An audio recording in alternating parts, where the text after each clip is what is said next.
Happy Friday, Raiders! Welcome to another Raid Shadow Legends video. You know what time it is. It's time to unveil the new free mythical champion that is coming with the Grim Forest content.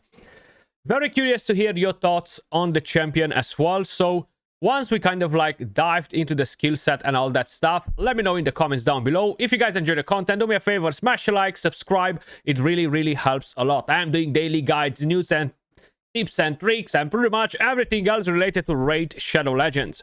You can see the champion in the background right now. It does look pretty cool. He's a new Lizardman mythical champion.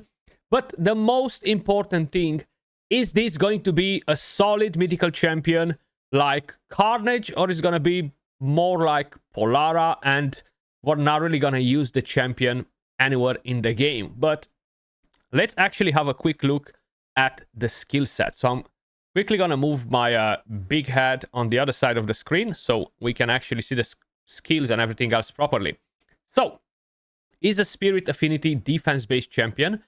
With the first skill, attacks one enemy, heals all allies by 5% of their max HP, heals all allies by an additional 5% of their max HP if this champion attacks a target under a Leech debuff. So, a bit of healing on the A1, nothing too special. With the A2, that plunge on a 3-turn cooldown, attacks all enemies, heals all allies by 15% of this champion's max HP. The value of the heal increases by 5% for each Leech debuff on the enemy team. If a champion receives any surplus heal, places a shield buff on that champion for 2 turns, and the value of the shield is equal to the amount of the surplus heal received, up to 30% of the champion's max HP. With the A3, all-consuming roar on a 3-turn cooldown, attacks all enemies, places a leech and a provoke debuff for 1 turn on all enemies. The leech is for 2 turns though. And places a counterattack buff on this champion for 2 turns. Now I really wish this provoke would be for 2 turns on bosses or something like that, just to make it a bit more interesting for the Hydra. It only really brings Leech, Provoke, and some healing to the table. Shield, the counterattack only on himself, herself, whatever. I'm not too excited by the skill set on the first form. It feels really epic, in my opinion. This doesn't feel like a legendary champion, not to say a mythical champion, right? Like, I'm very curious to hear your thoughts as well. Maybe I'm overreacting a little bit, but it feels extremely weak sauce in terms of skill sets. Like the A1, yes, some healing. The A2 healing. We have epic champions doing that.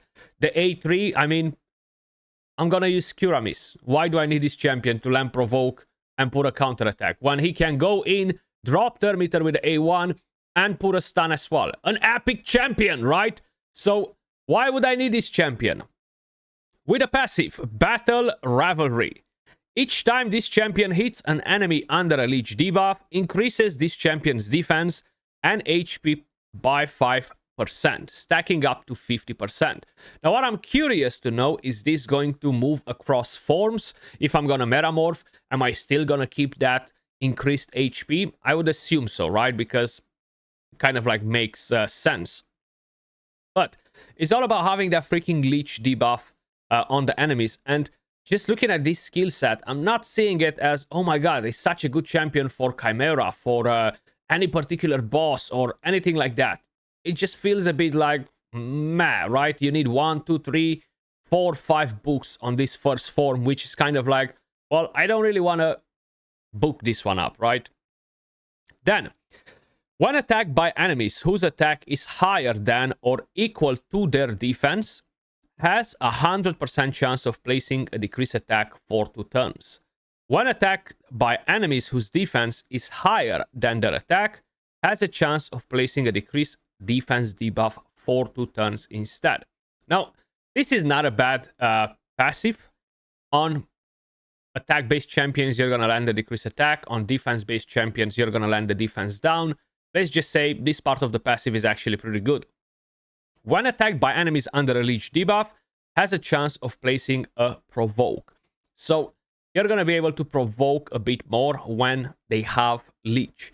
Now I would say great for Faction Wars hard mode, but probably by the time you're gonna get this champion, you're well done with Faction Wars hard mode, pretty much with every single faction. We have a defense aura in all battles by 35%. I really think either an HP based aura or a speed aura would have been much better on this champion. And that's mainly because the next form is an HP based form. So I want to hear your thoughts about this form, right? I feel like this form, leaving the passive on the side, right? Everything else seems really weak in my opinion. Definitely not worthy for a mythical champion. But let's quickly move on to the second form. So it looks pretty damn cool in here. I like the design though. So the second form is an HP based form. Now we all know the syndrome of HP based champions. Shit multipliers. Pardon my expression, right? Very few HP based champions actually have decent multipliers. So I'm really hoping that this champion will have good multipliers rather than some weak-ass multipliers. With the A1, Blade Axle attacks an enemy, places a block buff's debuff for 2 turns, and this debuff cannot be resisted if the target's HP is lower than this champion's. With the A2, Frenzied Execution, which will be on a 3-turn cooldown fully booked, attacks one enemy, will ignore Stone Skin buffs. The damage inflicted by this skill increases by 50% if the target's HP is lower than this champion's, and will reset the cooldown of this skill if the target is killed. Listen, every time they put this effect, the damage increases by 1,000,000%, 20%, 50%, or whatever, and is a condition hidden, the damage is always trash. And I'm saying that based on the history of every other HP-based champion that I reviewed. Now, I'm really hoping that I'm going to be wrong with this one, and it's just an assumption based on the experience that we had so far with other HP-based champions. But usually, they give them weak multipliers. I'm going to repeat that a million times till the end of the video, but hopefully this is not the case. Then we have Soul Separator on a 3-turn cooldown, which, of course, will attack one enemy.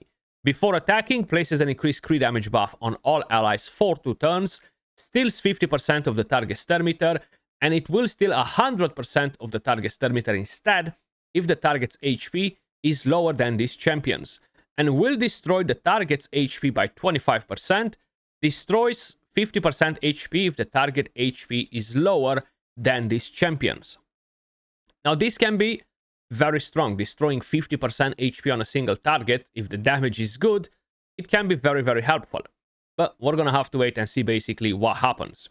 Then, with the second passive on this form, will ignore 15% of a target's defense if the target's HP is lower than this champion's. Will ignore 15% of the target's defense if the target is under a leech debuff. So a total of 30% ignore defense if they have a lower HP and if they are under a leech debuff. Now, the only problem with this condition, guys, with a lower HP, yes, you're gonna go versus damage dealers, supporters, debuffers. They will most likely have lower HP unless you encounter very tanky Taras or Ambris or something like that. But when you're going versus a super tanky Marichka, Galatir, or other champions like that, having that higher HP than them is going to be very hard. And that's mainly because you do need to get crit rate, crit damage, speed on the champion next to their HP, which makes it really, really hard to have a crazy high HP to kind of like ensure that in most cases, you will have higher HP than the enemies. So this condition, in my opinion, is really not great. It's all about this thing. Him having higher HP, ignores defense, deals more damage. So we're going to have to wait and see basically what happens. Now, what I do like about this passive is every third skill this champion uses will attack all enemies instead. So you can use an A1, an A2, an A3, and that, I'm curious if it will ignore Stone Skin on everybody. right? You can make that A2 to become AoE and ignore Stone Skin on every single champion. It could be nice. It could be bad. It's gonna be hard anyway to make him use 3 skills directly, because this part is on the second form. It's not like metamorphing counts as a skill. You will have to use an A1, an A3, and then move into the A2, which means that you need to take 3 turns back to back, more or less, in order to ensure that you're gonna be able to make one of your skills into an AoE. Now, the next part that's pretty nice is that this champion joins every third attacking skill used by allies. This champion will use their default skill when joining in that skill, which most likely won't count as using a skill towards the other part of the passive. So it's nice that he can just jump in and join the ally attack and all that stuff. But once again, I feel like there's too many conditions, and I bet she's gonna hit like a wet noodle, right? I'm curious to hear your thoughts as well, though, because, you know, I might not be too impressed with it, but it might turn out to be a very good champion if it has good multipliers.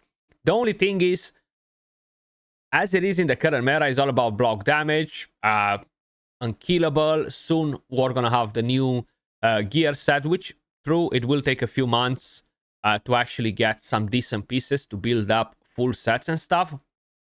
But honestly, I have a feeling that this champion will just be another Polara, right? Like, we got Carnage from the Cursiri. Carnage is an absolutely amazing champion. I love Carnage. I think he's really, really awesome. The reviews speak for themselves, right? But when we are talking about champions like Polara, I haven't used her not even once on my account. Even though initially I thought that maybe, just maybe, this second form will somehow be good, right? Because of the passive and everything else. The problem is that it's not. It's really, really hard to use her. The damage on the first form, which is based on defense and attack, is trash. The multipliers are really, really bad. Nobody's really using this champion. I want to hear your thoughts. You use this champion. You got it from Faction Wars hard mode. You built it. You used it. What's your take on it? The reviews speak for themselves as well. I totally agree with this. I would not rate her higher than this pretty much anywhere. Maybe in Faction Wars for the freeze on the second form and all that. But that's pretty much it. She kind of sucks. And I have a feeling that the new Lizard, based on what I'm seeing, conditions and all that, it might be another one of these ones. Not worth getting. Okay? That's my take on the new free mythical champion. And I am really hoping that I'm just overreacting a bit and the champion is going to be great. But I want to hear your thoughts in the comments down below as well. As usual, appreciate every single one of you guys watching. Much love, and I will catch you all in the next one. Peace.